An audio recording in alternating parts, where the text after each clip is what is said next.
नमस्कार मित्रों। तो बगड़ावतों की फट चल रही थी, तो किस तरह बगड़ावतों अपना धन खर्च कर रहे थे। तो चलिए आगे की कहानी अपन चालू करते हैं। तो इस तरह वो घोड़ों के मोहरे बांध कर धन लुटा रहे थे, खर्च कर रहे थे।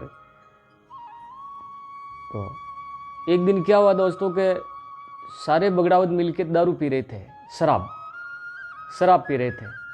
शराब कंपनी की तो तरह तरह के गांवों से वो शराब मंगवा रहे थे, फिर भी वो शराब से धापे नहीं,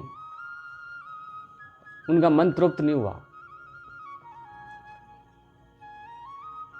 तो उन्होंने पता किया अपने यहाँ आसपास में शराब कौन ज़्यादा बेचता है, क्योंकि पातुड़ी कलाई दारू बेचती है। तो पातुड़ी कलाली को बुलाया। उसने कहा तुम्हारे पास जितनी शराब है सारी शराब लेके आओ। पातुड़ी कलाली ने एक बार तो मना कर दिया कि भाई बगड़ावतों को दारू पिलाऊंगी तो मेरा सारा दारू ही खत्म हो जाएगा। लेकिन उसके पास दारू खत्म होने वाला नहीं था, उसके पास बड़ी बड़ी झीलें थी दारू की, पातुड़ी कलाली के पास। तो गड़े उनके पास जो भी बर्तन थे सारे दारू के मंगवा लिए। तो सवाई बाबू जी ने अपनी हथेली फैलाकर इस तरह से दारू पीना स्टार्ट कर दिया और पातुड़ी कलाली को बोल दिया कि भाई आप जितनी दारू हो मेरी हथेली में ला के पिलाओ मेरे को, इस तरह।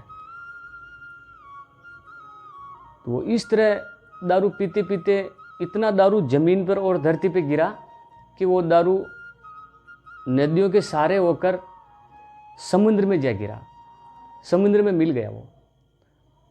तो समुद्र से वो पाताल लोक में राजा बासक के सिर पे जाके गिरा। दारू का छींटा लगते ही शराबकार वो क्रोधित हो उठे राजा बासक, और अपना ध्यान लगाया तो पता किया तो बगड़ावत दारू पी रहे हैं और उसके छींटे मेरे सिर पे लग गए। वो बड़े क्रोधित हुए और भागे भगवान विष्णु की शरण में गए। भगवान विष्णु की शरण में जाके उन्होंने भगवान से प्रार्थना की, याचना की कि हे भगवान, धरती पे बगड़ावतों का मरना बहुत जरूरी हो गया है, क्योंकि वो शराब, नशा और अन्य तरह के कुकृत्य करने लगे हैं। आप भगवान अवतरित होइए और उनको नष्ट कीजिए। भगवान ने उनको आश्वासन देकर कहा कि आप जाइए, मैं अवश्य ही पापियों का नाश अवश्य करूंगा।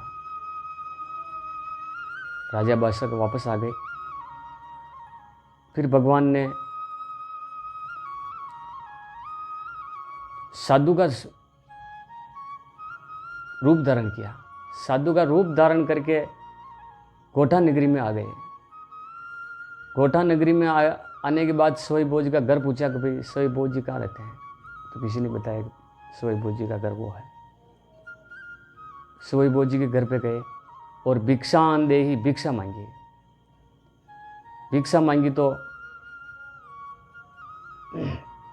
वो दासी ही जो वो भिक्षा लेकर आई। तो भगवान साधु रूप में थे। उन्होंने कहा कि मैं दासी के हाथ की भिक्षा नहीं लूंगा।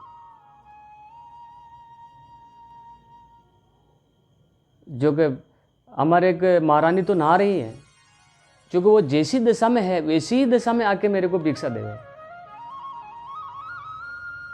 तो मित्रों ये बात वो साधु माता सुन रही थी। साधु माता को विचार आया ये कोई पहुंचे हुए संत लगते हैं, कोई बड़े महात्मा है। बाकी भिक्षा लेकर कोई भी साधु तो चला जाता, इतनी बात तो करता ही नहीं।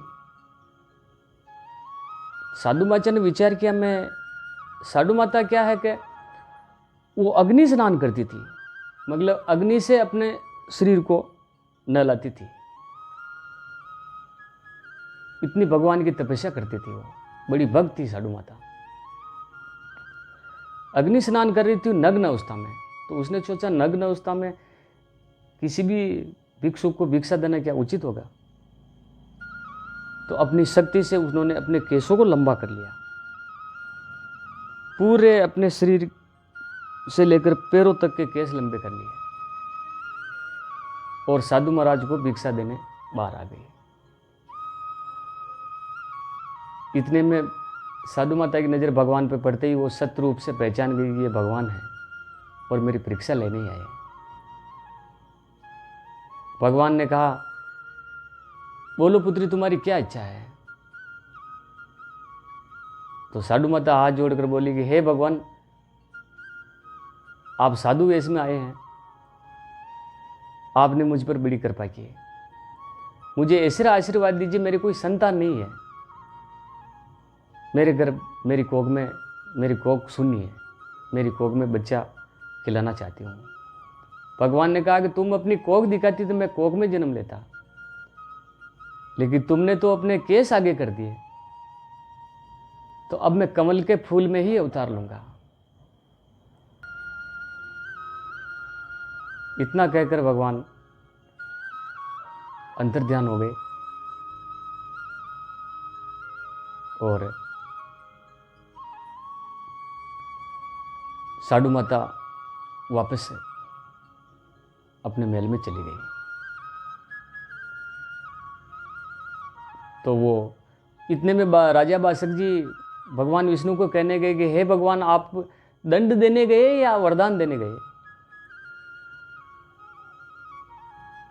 तो मैं तो बगड़ावतों को श्राप देने ही गया था, लेकिन मेरी भक्त साधु माता है जो, वो मेरे को मिल गई, वो मेरी भक्त है, इसलिए मैं उनको वरदान दे के आ गया कि तेरे घर पुत्र जन्मेगा। हे राजा बासक, अब आप ही स्वयं ही कुछ उपाय करो। वो बोले कि आप भगवान हैं, उपाय तो आप ही करेंगे, मैं क्या उपाय करूंगा। फिर वो माँ दुर्गा के पास जाते हैं और माँ दुर्गा के पास जाकर दुर्गा से विनती करते हैं कि आप ही माता कुछ उपाय करिए। माँ दुर्गा उनको आश्वासन देती है कि मैं अवतार लूंगी और रानी जयमंती के नाम से मैं अवतार लूंगी और पृथ्वी पर जाऊंगी और पापियों का नाश करूंगी। आगे की कथा आज यही विराम करते हैं। दोस्तों, कथा कैसी लगी?